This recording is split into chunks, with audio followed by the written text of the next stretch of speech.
Hello, कैसे हैं? आज फिर हम आप लोग के साथ स्टूडेंट एलीट पे लोकसभा के प्रश्नों को लेकर के आप लोग के साथ में आया हूं। और आज लगभग 30 प्रश्न फिर लोकसभा का जो भी होंगे आप लोग के साथ में डिस्कस करूंगा।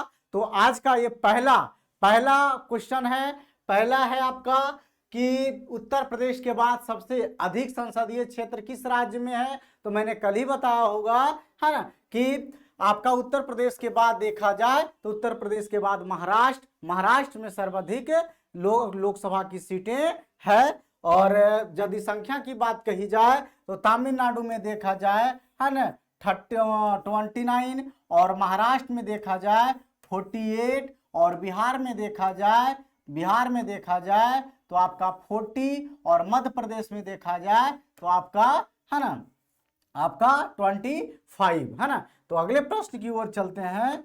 अगला प्रश्न है कि बिहार में लोकसभा की सीटों की कुल संख्या कितनी है। तो मैंने अभी लिखा हूं कि बिहार में लोकसभा की सीटों की जो संख्या है वो आपका 40 है। कितने हैं? 40 हैं, है ना। ऑप्शन नंबर ए आपका सही आंसर। और अगले प्रश्न की ओर चलते हैं। अगला प्रश्न है छत्तीसगढ़ राज्य में लोकसभा के कितने निर्वाचन क्षेत्र हैं। तो मैं बता दूं कि छत्तीसगढ़ में, है ना, छत्तीसगढ़ में लोकसभा की जो क्षेत्र जो बताई गई है, निर्वाचन क्षेत्र की जो संख्या है वो आपका 18 है। ऑप्शन नंबर डी आपका सही आंसर होंगे।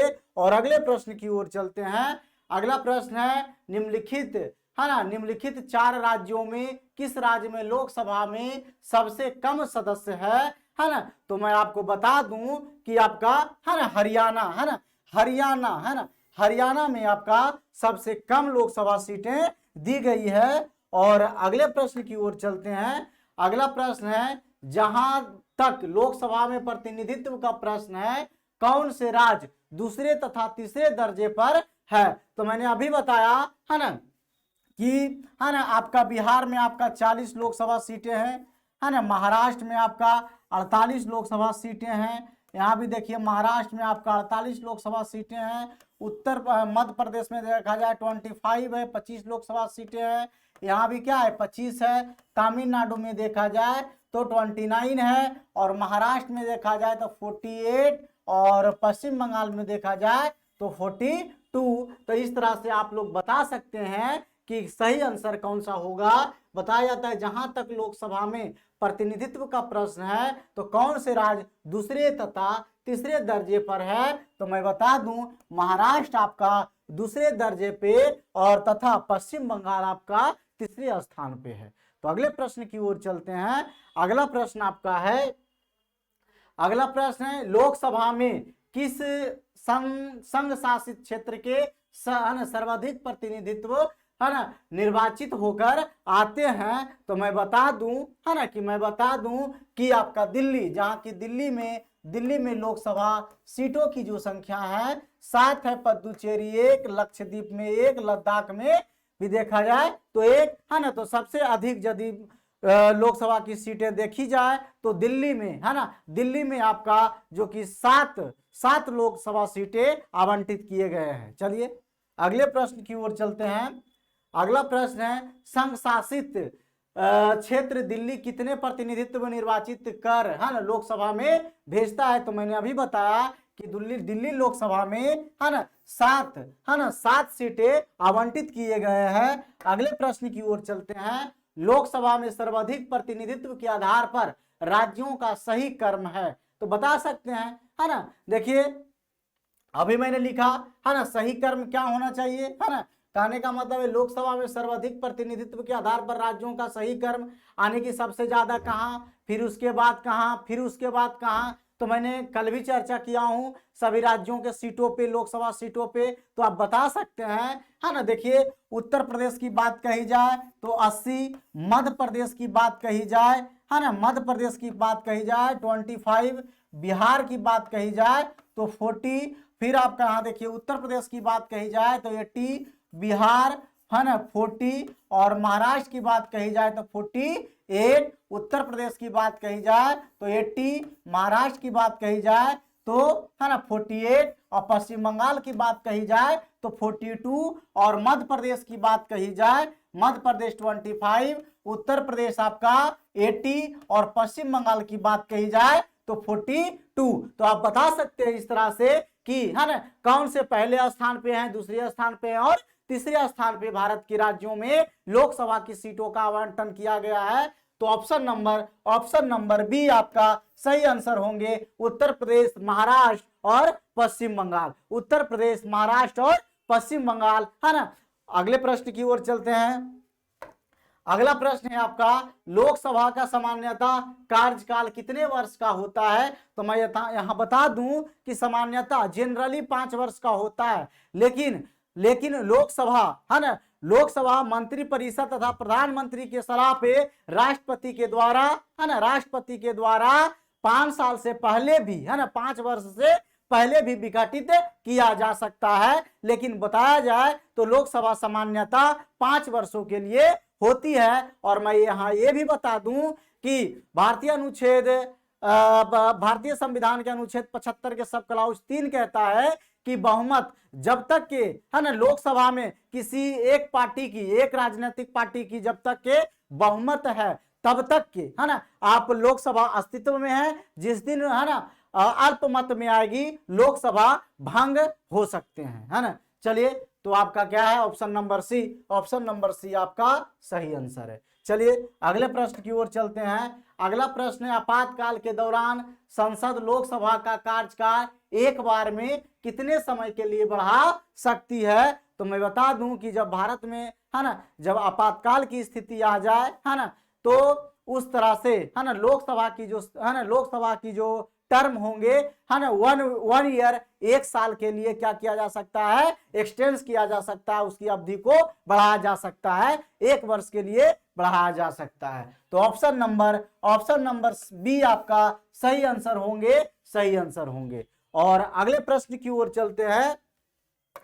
अगला प्रश्न आपका है कि किसी भी दशा में आपातकाल की उद्घोषणा प्रवृत्त न रहने के बाद उपर्युक्त अवधि कितने समय से आगे बढ़ाई नहीं जा सकती है? तो मैं बता दूं, है ना, कि वैसे स्थिति में यदि हो, है ना, यदि आपातकाल की स्थिति लगी हो और उपर्युक्त ना हो, है ना, तो उस अवधि में बता दें कि 6 महीने से ज्यादा, है ना, कितने महीना?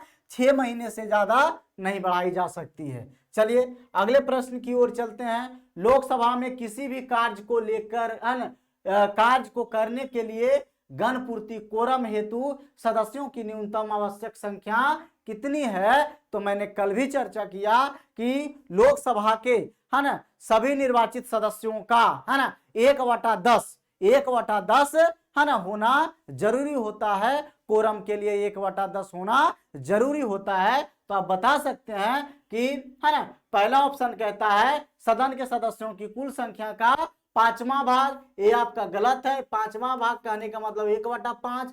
दूसरा है कि सदन के सदस्यों की कुल संख्या का 1/3 कहने का मतलब है 1/3, है ना। सदन के सदस्यों की कुल संख्या का 1/4 कहीं भी गलत है आपका, कहने का मतलब 1/4। और ऑप्शन नंबर डी आपका करेक्ट आंसर होंगे। ऑप्शन नंबर डी आपका करेक्ट आंसर होगा, यानी होना चाहिए 1/10। और यदि, है ना, और यदि संख्या की बात कही जाए, है ना, यदि संख्या की बात कही जाए तो 55 सदस्य का होना अनिवार्य होता है ना। चलिए अगले प्रश्न की ओर चलते हैं। लोकसभा का कार्यकाल 5 वर्ष से अधिक किस अवस्था में बढ़ाया जा सकता है? तो मैं बता दूं, है ना, कि जब राष्ट्रीय आपात लागू हो, यदि लागू हो तो वैसी स्थिति में लोकसभा का जो कार्यकाल है वो एक बार में 1 साल के लिए बढ़ाया जा सकता है। तो आप बता सकते हैं, है ना, जब युद्ध चल रहा हो तो गलत है ना। जब राष्ट्रीय आपात लागू हो जब राष्ट्रपति के विवेक ऐसा निर्णय ले, ये भी आपका गलत है। और ये भी आपका जब मुख्य निर्वाचन आयुक्त ऐसा निर्णय ले, है ना। तो ऑप्शन नंबर बी आपका सही आंसर होंगे आपातकाल के दौरान। चलिए अगले प्रश्न की ओर चलते हैं। अगला प्रश्न है, लोकसभा के किसी सदस्य की सदस्यता कितने दिनों तक लगातार अनुपस्थित रहने पर समाप्त हो जाती है? तो मैं बता दूं कि लोकसभा के सदस्य यदि, है ना, बिना सूचना के यदि 60 दिनों तक अनुपस्थित रहते हैं, है ना, तो उनकी सदस्यता को समाप्त कर दी जाती है ना। तो आप बता सकते हैं कि, है ना, 60 दिनों कहने का मतलब 2 माह यदि कोई सांसद सदस्य, है ना, कोई सांसद सदस्य यदि बिना सूचना के, है ना, बिना लोकसभा के अध्यक्ष के बिना सूचना के यदि वे, है ना, यदि वे अनुपस्थित होते हैं तो उनकी सदस्यता को रद्द कर दी जाती है। चलिए अगले प्रश्न की ओर चलते हैं। अगला प्रश्न है, संसद सदस्यों को प्रति माह वेतन के रूप में कितना रुपया प्राप्त होता है ना। तो मैं बता दूं अभी, है ना, अभी इनका वेतन का जो, है ना, बढ़ोतरी किया गया है ना, लगभग 1,70,000, 1,70,000 और प्लस, है ना, 30,000 देखा जाए तो अनाउंस मिलता है ना। ये अनाउंस दिया जाता है ना, अनाउंस दिया जाता है, मिला करके देखा जाए तो लगभग 2 लाख अभी, है ना, पेमेंट इनका है ना, लगभग, है ना। चलिए तो ऑप्शन नंबर डी आपका सही आंसर होंगे। चलिए अगले प्रश्न की ओर चलते हैं कि लोकसभा सदस्य अपना त्याग पत्र किसको देते हैं, है ना। तो लोकसभा जो अध्यक्ष होते हैं, लोकसभा के अध्यक्ष अपना त्याग पत्र, है ना, आप उपसभापति को देते हैं, सॉरी वो, है ना, उप सदा स्पीकर जो होंगे, डिप्टी स्पीकर होंगे, उन्हें देंगे, है ना। तो देखा जाए प्रधानमंत्री को, राष्ट्रपति को, लोकसभा अध्यक्ष को, संसदीय मामले को मंत्री को, है ना, लोकसभा सदस्य, है ना, लोकसभा सदस्य यहाँ, है ना, लोकसभा सदस्य है ना। लोकसभा अध्यक्ष के बारे में बता दूं कि लोकसभा अध्यक्ष जो है उपाध्यक्ष को अपने त्याग पत्र रिजाइन सौंपते हैं। यदि लोकसभा सदस्य की बात कही जाए तो अपने त्याग पत्र लोकसभा, है ना, अध्यक्ष को सौंपते हैं, है ना। तो ऑप्शन नंबर सी आपका सही आंसर होंगे, है ना।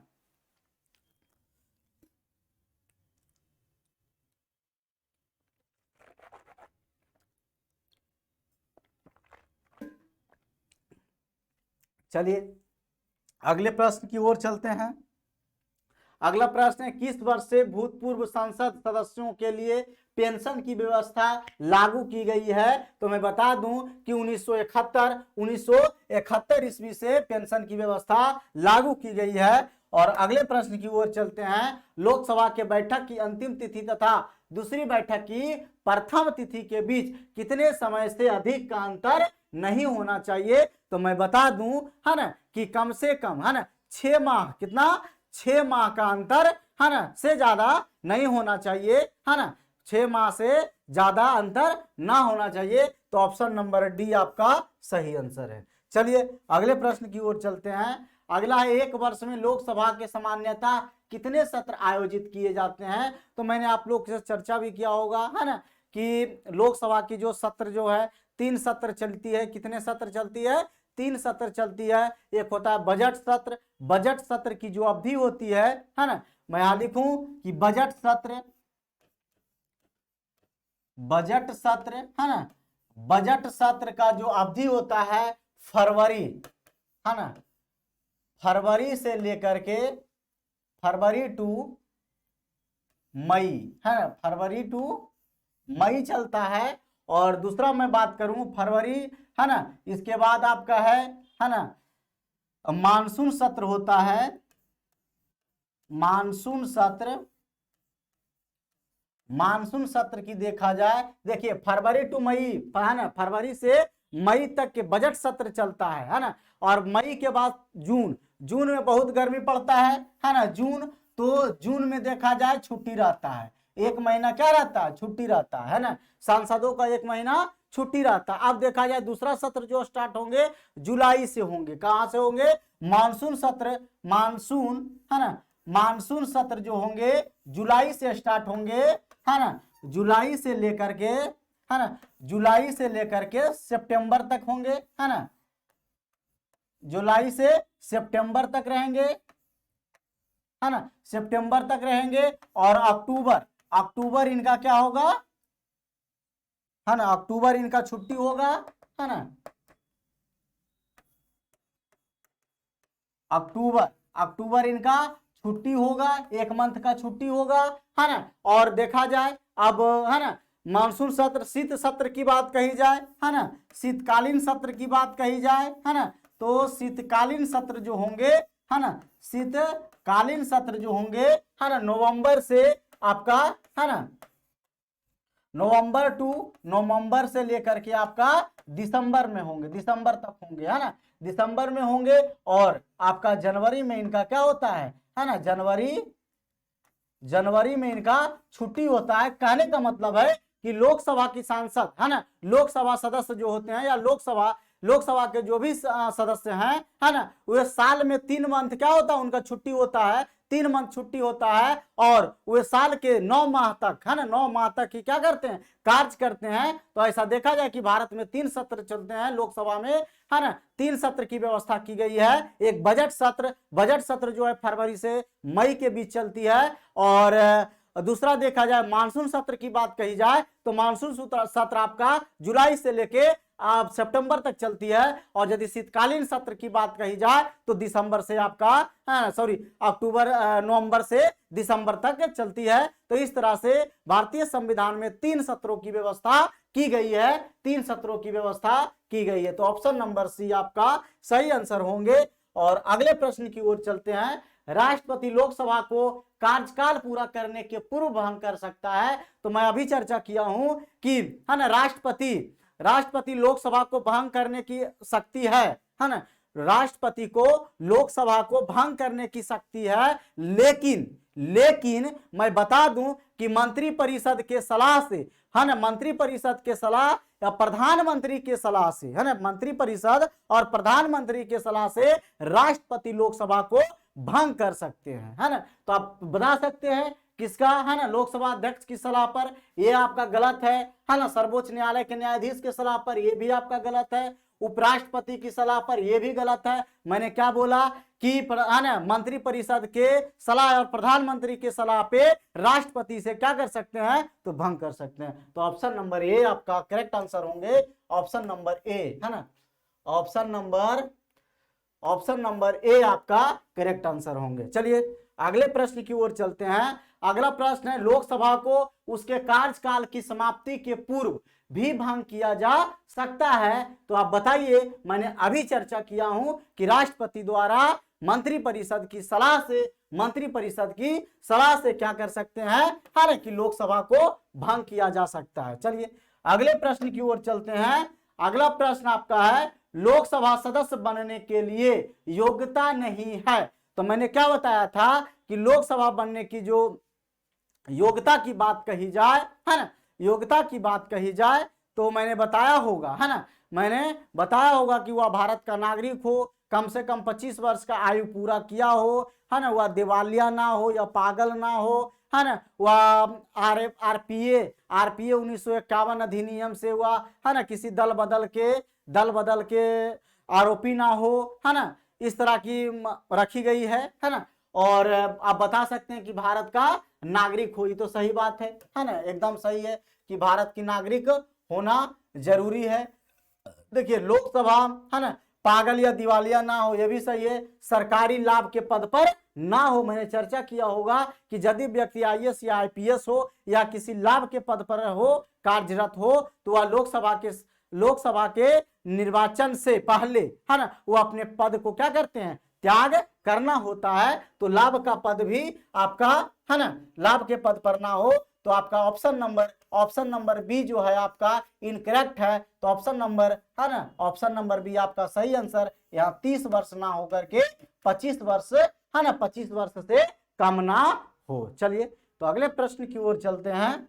अगला प्रश्न आपका है कि 10वीं अनुसूची के तहत लोकसभा के किसी सदस्य की अयोग्यता से संबंधित मुद्दों पर निर्णय कौन देता है। तो मैंने बताया कि सदस्यों की यदि बात कही जाए, है ना, तो लोकसभा अध्यक्ष का ये, है ना, लोकसभा अध्यक्ष का ये शक्ति है कि किसी भी व्यक्ति को, है ना, अनुशासनहीनता पे, दल बदल के नियम पे, मान लीजिए कोई पार्टी बीजेपी के या कांग्रेस के सिंबल पे चुनाव लड़ करके आती है ना, जीत करके संसद में आती है, सदन में आती है, और वो व्यक्ति यदि, है ना, किसी और पार्टी को ज्वाइन कर लेता है तो लोकसभा अध्यक्ष का ये है ना शक्ति है कि उसकी सदस्यता को समाप्त कर दी जाए, है ना, समाप्त कर दी जाए। तो आप आ जाइए, ऑप्शन नंबर बी आपका, ऑप्शन नंबर बी आपका सही आंसर होंगे। चलिए अगले प्रश्न की ओर चलते हैं। अगला प्रश्न है, निम्नलिखित में से किसे लोकसभा का अभिरक्षक कहा जाता है? अभिरक्षक कहने का मतलब है कि लोकसभा के नियम, लोकसभा के, है ना, जो भी कानून बनाए गए हैं और जो कि संचालन करते हैं लोकसभा अध्यक्ष को द्वारा किया जाता है। और यह भी कहा गया है लोकसभा अध्यक्ष को सांसद के, है ना, सांसद के विधि वेता भी कहा गया है ना, विधि यानी नियमों के जानने वाले, है ना, वेता भी कहा गया है। तो आपका ऑप्शन नंबर डी आपका सही आंसर होगा, लोकसभा अध्यक्ष, लोकसभा अध्यक्ष। अगले प्रश्न की ओर चलते हैं कि लोकसभा अध्यक्ष को कौन चुनता है? तो मैं बता दूं कि लोकसभा अध्यक्ष को जो चुनते हैं लोकसभा के निर्वाचित सदस्य चुनते हैं। जैसे मान लिया जाए जितने भी सांसद जीतेंगे, है ना, जितने भी मेंबर ऑफ पार्लियामेंट जीत करके सदन में जाएंगे, लोकसभा जाएंगे, उन्हीं में से किसी एक व्यक्ति को उन लोगों के द्वारा अध्यक्ष चुने जाएंगे, है ना। तो आप बता सकते हैं कि लोकसभा के, है ना, लोकसभा के निर्वाचित सदस्य लोकसभा के निर्वाचित सदस्य के द्वारा चुने जाएंगे। चलिए अगले प्रश्न की ओर चलते हैं। अगला प्रश्न है, अस्थायी लोकसभा अध्यक्ष यानी प्रोटेम स्पीकर को कौन नियुक्त करता है? तो मैं बता दूं प्रोटेम स्पीकर के बारे में कि प्रोटेम स्पीकर होता क्या है ना, प्रोटेम स्पीकर क्या होता है, अस्थायी अध्यक्ष क्या होता है। तो मैं आप लोग से चर्चा करूं कि प्रोटेम स्पीकर जो होते हैं, प्रोटेम स्पीकर सांसद में जितने भी चुनाव जीत करके जाते हैं क्षेत्रों से, अपने लोकसभा क्षेत्र से जो जीतकर सदन में जाते हैं, और उस सदन में देखा जाता है कि जो सबसे वरिष्ठ होता है, वरिष्ठ कहने का मतलब उम्र से वरिष्ठ ना हो, है ना, वरिष्ठ कहने का मतलब सबसे ज्यादा बार चुनाव कौन जीते हैं, उन व्यक्ति को राष्ट्रपति के द्वारा, किसके द्वारा, राष्ट्रपति के द्वारा प्रोटेम स्पीकर चुने जाते हैं। और उस प्रोटेम स्पीकर के द्वारा ही, है ना, सभी, है ना, प्रोटेम स्पीकर के द्वारा ही सदस्यों को शपथ दिलाई जाती है, सदस्यों को शपथ दिलाया जाता है। और बाद में, है ना, जब सांसद सदस्य की जब शपथ ग्रहण हो जाती है, सभी प्रोटेम स्पीकर के द्वारा उन्हें शपथ ग्रहण करवा दिया जाता है, तो प्रोटेम स्पीकर के पद को समाप्त कर दिया जाता है और सभी सदस्यों में से एक किसी को ही लोकसभा के अध्यक्ष चुने जाते हैं। तो आप बता सकते हैं कि किनके द्वारा अस्थायी प्रोटेम स्पीकर को नियुक्त किया, है ना, नियुक्त करता है। तो आप बता सकते हैं कि ऑप्शन नंबर ए आपका सही आंसर होंगे, राष्ट्रपति होंगे।